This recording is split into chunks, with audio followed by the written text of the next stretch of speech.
What are you doing? I have a list. Hey YouTubers, welcome to part 1 of my many-part preview for Season 4 of Game of Thrones. That's right, you thought it was over for the season, but I'm doing videos all year long, so get excited. Today's a preview of King's Landing and what's going on with all the main characters that are there. So a quick recap of all the big moments from Season 3 in King's Landing. Tyrion-Sansa wedding, Joffrey-Margaery wedding getting ready to happen, Cersei and Loras wedding, and Tywin and the Queen of Thorns plotting behind the scenes. The Tyrells are a big part of the story in Season 4, so get ready. So if you remember from the last couple of seasons, the producers have actually used the season premieres and the season finales to just really bookend a lot of the oh shit episodes. So the season premiere is just going to pick up right at the end of the season finale. That means in King's Landing, they'll just begin preparations for the Purple Wedding. That's Joffrey's wedding to Margaery. But will Cersei be getting married to Loras? Spoiler alert, she will not. There's actually a big conflict that they didn't really include in the King's Landing scenes where the Iron Islands are in conflict with King's Landing. I don't think they're going to include a lot of that in Season 4, but you did get to see Ramsay Snow mail Theon's. I wonder what kind of postage you had to pay on that. Seriously, I'm sorry about that, Theon. Freak. It rhymes with freak. So in my mind, the real star of King's Landing in Season 4 is actually going to be Tyrion, not only because he has a lot of the oh shit moments, but because the actor, Peter Dinklage, has actually gotten proportionally more lines and more scenes as the show has gone on.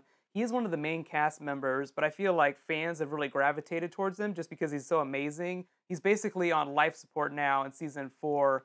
He actually gets blamed for a really big thing that happens at the Purple Wedding. I don't want to explain exactly what it is just because it's such an awesome spoiler. I'd like for you guys to figure it out on your own. But let's just say he gets thrown in the black cells. It's serious shit. And it's all part of that big Joffrey slap moment. And that ties back to the Queen of Thorns. We haven't seen her a lot on the show just because Diana Rigg is only a guest star, but she plays a key role in the Purple Wedding and the oh shit moment.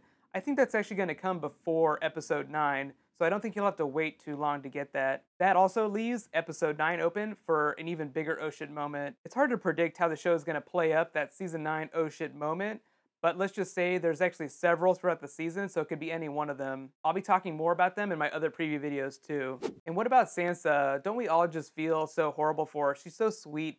She's such an awesome character. If you remember, Pedo Bear Littlefinger has actually been creeping on her for the last couple of seasons.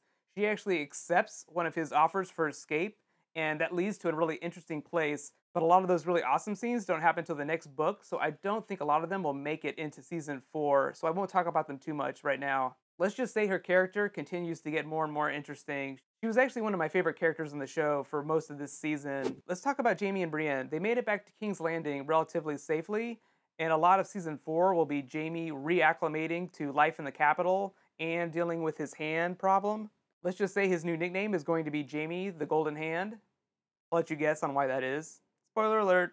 What's really interesting about his character now in Season 4 is that he's basically a good guy. They just kind of implied that when he rescued Brienne from the bear fight. But if you remember, Cersei's character is actually kind of frozen, still in that state of character development she's been in for the last couple of seasons. So it's going to be really interesting to see how Jaime doesn't like to do the sister wiving anymore, and Cersei isn't really having any of that. So there's a lot of friction between those two characters now in Season 4 that I think is going to be really cool. So my next Season 4 preview video will post on Thursday. Be sure to subscribe to get it. It'll cover the characters at the wall like Jon Snow, Ygritte, the Wildlings, and the White Walkers. I'll also be posting a preview of The Hobbit Part 2, Desolation of Smaug, especially with a lot of Benedict Cumberbatch. He's actually the voice of Smaug. That'll happen on Tuesday. Be sure to check back for that. In the meantime, you can click here to relive some of the big oh shit moments from the last couple of episodes, and you can click here to get that Hobbit video. I'll update the annotation as soon as I post it. In the meantime, you can actually watch more on Sherlock Season 3. Benedict Cumberbatch for the win! And don't worry, the North will always remember. High fives.